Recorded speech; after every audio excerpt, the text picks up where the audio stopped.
Hi friends, R4iലേക്ക് എല്ലാവർക്കും സ്വാഗതം. നഷ്ടപ്പെട്ട ഒരു അപ്രമാദിത്വം അത് തിരിച്ചുപിടിക്കാൻ വേണ്ടി ബുൾസ് കഠിനമായി ശ്രമിക്കുന്നുണ്ടെങ്കിലും ബിയേഴ്സിന്റെ കയ്യിൽ നിന്നും ഇനിയും മാർക്കറ്റ് പിടിവിട്ടിട്ടില്ല എന്നാണ് നമുക്ക് ഇന്നത്തെ മാർക്കറ്റ് കാണുന്ന കാഴ്ചയിൽ നിന്നും മനസ്സിലാകുന്നത്. അപ്പോൾ ഇന്ന് തുടക്കത്തിൽ ഇന്നലത്തെ ഹൈ ആയിട്ടുള്ള 24,600 മുകളിലേക്ക് പോകാൻ നിഫ്റ്റി ശക്തമായ ശ്രമം നടത്തിയായിട്ട് കാണാം. 24,700 എന്നുള്ള ഹൈ വരെ ഇന്ന് ക്രിയേറ്റ് ചെയ്തിരുന്നു തുടക്കത്തിൽ. എന്നാൽ തിരിച്ച് 24,500 താഴെ ക്ലോസ് ചെയ്യേണ്ടി വന്നിരിക്കുകയാണ് നിഫ്റ്റിക്ക് ഇന്ന്. എങ്കിൽ പോലും 24,450 മുകളിൽ സസ്റ്റെയിൻ ചെയ്യാൻ സാധിച്ചിട്ടുണ്ട് എന്നുള്ളത് വളരെ പോസിറ്റീവായിട്ടുള്ള ഒരു കാര്യമാണ്. ഡെറിവേറ്റീവ് മാർക്കറ്റിലെ ഓപ്പൺ ഇൻട്രസ്റ്റിന്റെ ഒരു അനാലിസിസ് നമ്മൾ നോക്കിക്കഴിഞ്ഞാൽ അവിടെ കോൾ സൈഡിൽ നമ്മൾ കാണുന്നത് ഹൈയസ്റ്റ് ഓപ്പൺ ഇൻട്രസ്റ്റ് 25,000 എന്ന ലെവലാണ്. അതുപോലെ പുട്ട് സൈഡിൽ 24,500 ഹൈയസ്റ്റ് ഓപ്പൺ ഇൻട്രസ്റ്റ് ആയിട്ട് കാണുന്നത്.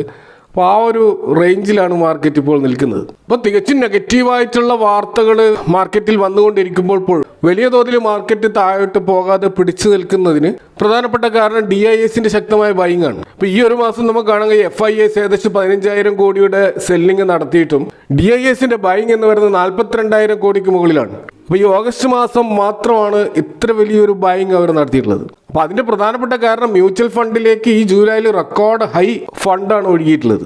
ആ ഫണ്ടാണ് DIS ശക്തമായിട്ട് ഉപയോഗിക്കുന്നത്. ഇതുകൂടാതെ ഡിമാറ്റ് അക്കൗണ്ടുകളുടെ എണ്ണം 20 കോടി കവിഞ്ഞിരിക്കുന്നതായിട്ടാണ് ഏറ്റവും ഒടുവിൽ വന്ന റിപ്പോർട്ടുകൾ സൂചിപ്പിക്കുന്നത്. ഇപ്പോൾ 40 ലക്ഷത്തോളം പുതിയ അക്കൗണ്ടുകൾ കഴിഞ്ഞ ജൂലൈ മാസം ആഡ് ചെയ്യപ്പെട്ടിട്ടുണ്ട്.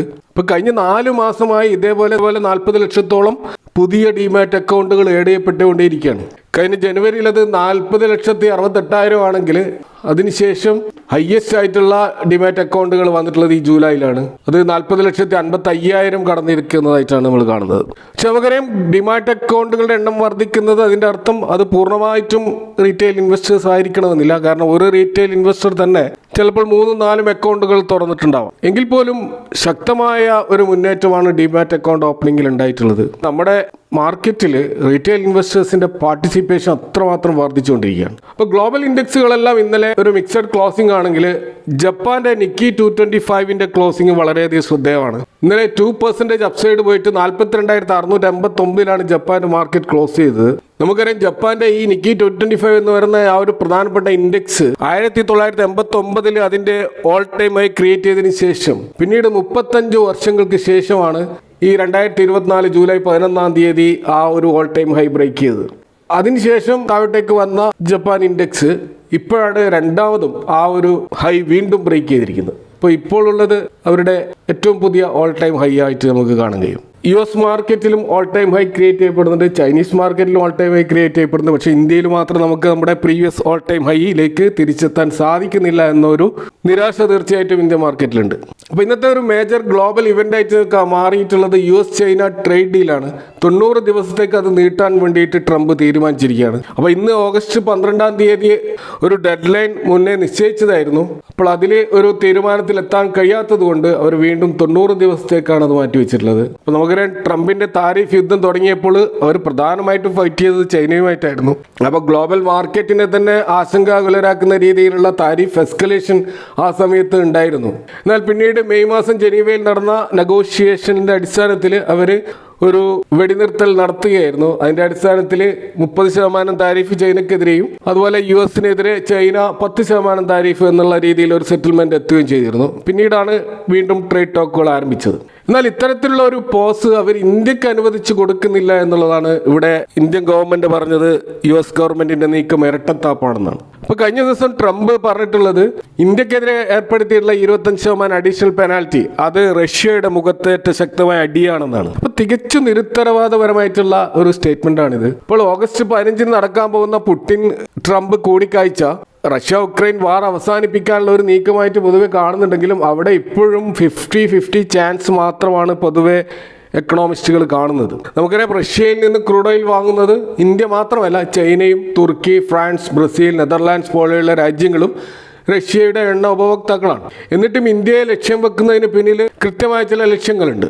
കാരണം ചൈന ബോണ്ട് സെല്ലിങ്ങിലൂടെയും അവരുടെ റെയർ എർത്ത് മെറ്റൽസ് ബാൻ ചെയ്തതിലൂടെയും അമേരിക്കയെ കഷ്ടപ്പെടുത്താൻ ശ്രമിച്ചപ്പോൾ ചൈനയുമായി ഇത്തരത്തിലുള്ള ഒരു നേരിട്ടുള്ള ഒരു ഫൈറ്റ് അപകടകരമാണെന്ന് മനസ്സിലാക്കിയ USA ചൈനയുമായിട്ടുള്ള ആ നീക്കം അവർ മയപ്പെടുത്തുകയുണ്ടായത്. എന്നാൽ വ്യാപാര കരാർ ചർച്ചയിലും ഓപ്പറേഷൻ സിന്ദൂറിലും ഇന്ത്യ ട്രംപിന്റെ അവകാശവാദങ്ങൾക്കും ട്രംപിന്റെ ആവശ്യങ്ങൾക്കും മുന്നിലും മുട്ടുമടക്കാത്തത് കൊണ്ട് തീർച്ചയായിട്ടും ഇന്ത്യക്കെതിരെ ശക്തമായ ഒരു നീക്കമാണ് ഇപ്പോൾ നടത്തിക്കൊണ്ടിരിക്കുന്നത്. അപ്പോൾ ഇന്നത്തെ നമ്മുടെ മാർക്കറ്റിന്റെ ആ ഒരു കോഷ്യസ് അപ്രോച്ചിന് ഇതൊരു കാരണമായിട്ടുണ്ട്. ഇത് കൂടാതെ ഇന്ന് US ഇൻഫ്ലേഷൻ ഡാറ്റ വരാൻ പോവുകയാണ്. ഇപ്പോൾ ഒരു 0.2% മന്ത്ലി ഇൻക്രീസ് ആണ് US ജൂലൈ ഇൻഫ്ലേഷൻ ഡാറ്റയിൽ പൊതുവെ പ്രൊജക്ഷൻ കാണുന്നത്.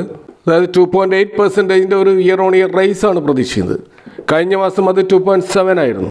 ഇതേപോലെ തന്നെ ഇന്ത്യയുടെ CPI ഇൻഫ്ലേഷൻ ഡാറ്റയും വരാൻ പോകുന്നുണ്ട്. അതുകൂടാതെ ഓഗസ്റ്റ് 15 ഈ പുടിൻ ട്രംപ് കൂടിക്കാഴ്ച. അപ്പോൾ ഇത്തരത്തിലുള്ള ഇവന്റുകൾ വരാൻ പോകുന്നത് കൊണ്ട് തന്നെ അതിനോടനുബന്ധിച്ചുള്ള ഒരു കോഷ്യസ് അപ്രോച്ച് ഇൻവെസ്റ്റേഴ്സ് വെച്ച് പുലർത്തുന്നുണ്ടെന്നാണ് മാർക്കറ്റിന്റെ വോളറ്റിലിറ്റിയിൽ നിന്ന് നമുക്ക് മനസ്സിലാക്കാൻ കഴിയുന്നത്.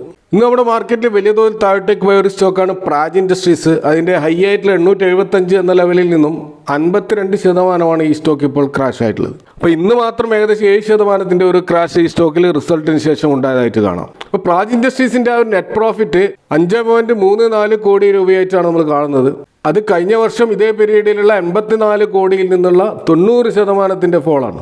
അതേപോലെ കഴിഞ്ഞ ക്വാർട്ടറിൽ ഏകദേശം 40 കോടിയോളം പ്രോഫിറ്റ് രേഖപ്പെടുത്തിയിട്ടുള്ള പ്രാജ് ഇൻഡസ്ട്രീസ് ഇപ്പോൾ ഈ ഒരു 5 crore മാത്രമായി ചുരുങ്ങിയത്. അത് ഏകദേശം 86% ഇടിവ് സീക്വൻഷ്യലായിട്ട് നമുക്ക് കാണാൻ പറ്റും. അപ്പോൾ എന്തുകൊണ്ടാണ് പ്രാജ് ഇൻഡസ്ട്രീസിന്റെ ഷെയർ ഇത്രമാത്രം ഇടിയുന്നത് നമ്മൾ നോക്കിക്കഴിഞ്ഞാൽ അവരുടെ ഒരു ബിസിനസ് മോഡൽ നോക്കിക്കഴിഞ്ഞാൽ അവിടെ എക്സ്പോർട്ട് റവന്യൂ വെറും 20% മാത്രമാണ്. അവരുടെ പ്രധാനപ്പെട്ട റവന്യൂ എന്ന് പറയുന്നത് ഡൊമസ്റ്റിക് മാർക്കറ്റിൽ നിന്നുള്ള റവന്യൂ തന്നെയാണ്. അപ്പോൾ ഈ ട്രേഡ് താരിഫുമായി ബന്ധപ്പെട്ടോ അമേരിക്കൻ എക്സ്പോർട്ടുമായി ബന്ധപ്പെട്ടുള്ള ഒരു കാരണമല്ല ഈ സ്റ്റോക്ക് തകർന്നതെന്ന് നമുക്ക് മനസ്സിലാക്കാം. അപ്പോൾ അവിടെ അവരുടെ ഒരു ബിസിനസ് സെഗ്മെന്റ് നമ്മൾ നോക്കിക്കഴിഞ്ഞാൽ അവരുടെ പ്രധാനപ്പെട്ട ഒരു ബിസിനസ് എന്ന് പറയുന്നത് ബയോ എനർജി ഫ്യൂവൽസിന്റെ ആ ഒരു ബിസിനസ്സാണ്. ആ എത്തനോൾ പ്ലാന്റുമായി ബന്ധപ്പെട്ടുള്ള അതിന്റെ നിർമ്മാണവും അതിൽ നിന്നുള്ള വരുമാനവുമാണ് ഇവരുടെ പ്രധാനപ്പെട്ട റവന്യൂ. 71% റവന്യൂ ഇവർ ക്രിയേറ്റ് ചെയ്യുന്നത് ഈ ഒരു ബയോഫ്യൂവലിൽ നിന്നാണ്. അതുപോലെ അവരുടെ എഞ്ചിനീയറിംഗ് മേഖലയിലുള്ള ബിസിനസ് 21%, അതുപോലെ ഹൈ പ്യൂരിറ്റി വാട്ടർ ട്രീറ്റ്മെന്റ് അത്തരം മേഖലയിലുള്ള അവരുടെ വരുമാനം എന്ന് പറയുന്നത് 8%. അപ്പോൾ ഇവരുടെ ഒരു പ്രോഫിറ്റ് ഡിക്ലൈനിന് കാരണമായിട്ട് മാനേജ്മെന്റ് പറയുന്നത് തന്നെ ഈ ഇത്തനോൾ മേഖലയിൽ ഉണ്ടായിട്ടുള്ള ഡൗൺ ട്രെൻഡാണ്. കാരണം ഇത്തനോൾ മേഖലയിലുള്ള മാർക്കറ്റ് പാർട്ടിസിപ്പൻസ് ഇത്തനോൾ ബ്ലെൻഡഡ് പെട്രോളിന്റെ ആ ഒരു ടാർഗറ്റ് 20% നേടിയതിനു ശേഷം വളരെ കോഷ്യസ് ആയിട്ടാണ് ഇപ്പോൾ നിൽക്കുന്നത്. അതുകൂടാതെ ഈ ഇത്തനോൾ മേഖലയിൽ ഗവൺമെന്റ് കൊണ്ടുവന്നിട്ടുള്ള റെസ്ട്രിക്ഷൻസ്, അതായത് ഡയറക്റ്റ് ഷുഗർ കെയിൻ ജ്യൂസിൽ നിന്ന് എത്തനോൾ പ്രൊഡ്യൂസ് ചെയ്യുന്നത് നിർത്തിവെക്കാൻ കമ്പനികളോട് ആവശ്യപ്പെട്ടതും ഈ കമ്പനികളിൽ വലിയ പ്രതിസന്ധി ഉണ്ടാക്കി. വലിയ കാപ്പെക്സ് സ്പെൻഡ് ചെയ്തുകൊണ്ട് വലിയ പ്ലാന്റുകൾ നിർമ്മിച്ച ഷുഗർ കമ്പനികളെ സംബന്ധിച്ചിടത്തോളം ഇത് വലിയൊരു തിരിച്ചടിയായിരുന്നു. ഇപ്പോൾ ഷുഗർ കമ്പനികളുടെ സ്റ്റോക്കുകൾ നമ്മൾ നോക്കിക്കഴിഞ്ഞാൽ ഒരു ആവറേജ് ഫോള് എന്ന് പറയുന്നത് 44% ഫോളാണ് മൊത്തത്തിൽ നമുക്ക് കാണാൻ കഴിയുക. അപ്പോൾ ഷുഗർ മില്ലുകളെ സംബന്ധിച്ചിടത്തോളം അവരുടെ ആ ഒരു ഫൈനാൻഷ്യൽ സ്റ്റെബിലിറ്റി ഇല്ലാത്തത് കൊണ്ട് തന്നെ ഇത്തരത്തിലുള്ള ബയോഫ്യൂവൽ പ്ലാന്റുകൾ പുതുതായിട്ട് നിർമ്മിക്കണമെങ്കിൽ ഗവൺമെൻറ് അതിൻ്റെ പുതിയ പോളിസികൾ കൊണ്ടുവരേണ്ടതുണ്ട്. ഇപ്പോൾ ഇന്ത്യയുടെ ആ 20% ഇത്തനോൾ ബ്ലെൻഡഡ് പെട്രോൾ എന്നുള്ള ടാർഗറ്റ് 6 വർഷം മുമ്പേ തന്നെ ഇന്ത്യ അച്ചീവ് ചെയ്യുകയുണ്ടായത്. ഇപ്പോൾ പല ഷുഗർ സ്റ്റോക്കുകളും വളരെ അഗ്രസീവായിട്ട് ഈ ഇത്തനോൾ പ്രൊഡക്ഷനിലേക്ക് ഇറങ്ങുകയും അതിൻ്റെ അടിസ്ഥാനത്തിൽ വമ്പിച്ച ഒരു റെസ്പോൺസാണ് ആ മേഖലയിൽ ഉണ്ടായത്. അപ്പോൾ അതുകൊണ്ട് ഈ ഷുഗർ പ്രൈസ് വളരെയധികം വർദ്ധിച്ചു. കാരണം ഷുഗർ കംപ്ലീറ്റ് ഈ ഇത്തനോൾ ബ്ലെൻഡിങ്ങിന് വേണ്ടി ഉപയോഗിച്ചതുകൊണ്ട് ഷുഗറിന്റെ പ്രൈസ് കൂടിയത് ഇന്റർനാഷണൽ മാർക്കറ്റിലും പ്രശ്നങ്ങളുണ്ടായി. അപ്പോൾ അതിന്റെ അടിസ്ഥാനത്തിൽ ഗവൺമെന്റ് ഈ റെസ്ട്രിക്ഷൻ കൊണ്ടുവന്നിട്ടുള്ളത്. അപ്പോൾ അടുത്ത ഒരു ലക്ഷ്യം 2030 ആകുമ്പോഴത്തേക്കും 30% ഇത്തനോൾ ബ്ലെൻഡഡ് പെട്രോൾ ആണ്. അപ്പോൾ അതിന് സാവകാശമുണ്ട് എന്ന അടിസ്ഥാനത്തിലായിരിക്കാം ഗവൺമെന്റ് കൂടുതലായിട്ടുള്ള ഇൻസെന്റീവ്സ് ഈ മേഖലയിൽ ഇപ്പോൾ കൊണ്ടുവരാത്തതും അതുപോലെ കൂടുതൽ സ്വാതന്ത്ര്യം അനുവദിക്കാത്തതും. അപ്പോൾ ഇത് സ്വാഭാവികമായിട്ടും പ്രാജ് ഇൻഡസ്ട്രീസിന്റെ ഷെയറിനെ പ്രതികൂലമായി ബാധിച്ചു. എങ്കിൽ പോലും അവരുടെ ഒരു ഓർഡർ ഇൻടേക്ക് 795 കോടിയോളം ഉണ്ടെന്നാണ് അവരുടെ MD ആയിട്ടുള്ള ആശിഷ് ഗായ്ക്വാദ് പറയുന്നത്. അതുകൂടാതെ നിലവിലുള്ള ചാലഞ്ചിനെ മറികടന്നുകൊണ്ട് തന്നെ അവരുടെ ബിസിനസ് ഫണ്ടമെന്റൽസിന് യാതൊരു കുഴപ്പവും വന്നിട്ടില്ലെന്നും അത് കൂടുതൽ ശക്തമാക്കാൻ ശ്രമിക്കുമെന്നൊക്കെയാണ് അവരുടെ കോൾ പറയുന്നത്.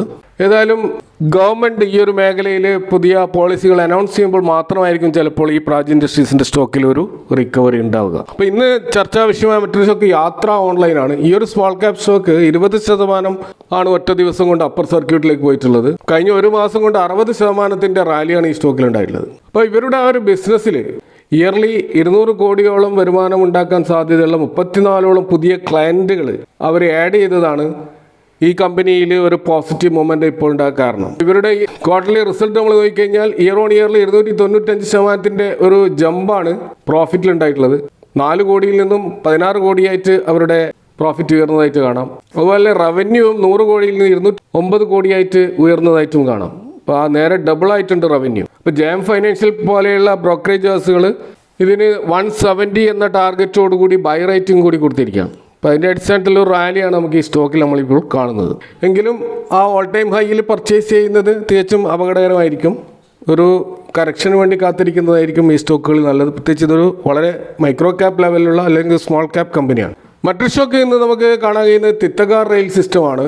ഇതിൻ്റെ റിസൾട്ട് വളരെ മോശമായിട്ടാണ് വന്നത്.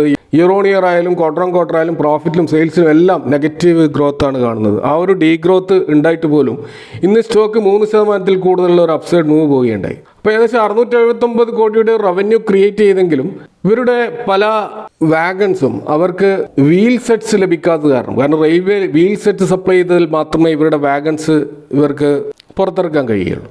അപ്പോൾ അതിൻ്റെ ഷോർട്ടേജ് കാരണം ഉണ്ടായിട്ടുള്ള ഒരു ഡ്രോപ്പാണ് ഉണ്ടായത് എന്നുള്ളൊരു വിശദീകരണം ഇതിൻ്റെ മാനേജ്മെൻറ്റ് ഭാഗത്തുണ്ടായതാണ് ഈ സ്റ്റോക്കിൽ ഒരു റിക്കവറിക്ക് കാരണമായത്. ഇപ്പോൾ ഈ വീൽ സെറ്റ്സ് അവൈലബിൾ ആണെന്നും അടുത്ത ക്വാർട്ടറോട് കൂടി വലിയൊരു ജമ്പ് പ്രോഫിറ്റിൽ ഉണ്ടാകും എന്നുള്ള ആ ഒരു എക്സ്പെക്റ്റേഷനാണ് ഈ സ്റ്റോക്കിൽ ഇപ്പോൾ ഒരു ബൈങ് നടക്കാനുള്ള കാരണമെന്ന് നമുക്ക് മനസ്സിലാക്കാം. മറ്റൊരു സ്റ്റോക്ക് ഇന്ന് ശ്രദ്ധാവിഷയമായത് IPO ലിസ്റ്റ് ചെയ്യപ്പെട്ട ഹൈവേ ഇൻഫ്രാസ്ട്രക്ചർ എന്ന സ്റ്റോക്കാണ്. 67% ഒരു പ്രീമിയത്തോടെയാണ് ഇത് ലിസ്റ്റ് ചെയ്യപ്പെട്ടത്. 117 എന്ന പ്രൈസിലാണ് ലിസ്റ്റ് ചെയ്തത്. IPO പ്രൈസിനേക്കാളും 67% അപ്സൈഡ് ആയിട്ടാണ് ലിസ്റ്റിങ്. അപ്പോൾ ഈ വർഷം വന്ന 44ഓളം മെയിൻ ബോർഡ് IPOകളിൽ ഏറ്റവും അധികം ലിസ്റ്റിംഗ് ഡേ ഗെയിൻ നേടിയ ഒരു സ്റ്റോക്കായിട്ട് ഇത് മാറിയിരിക്കുകയാണ്.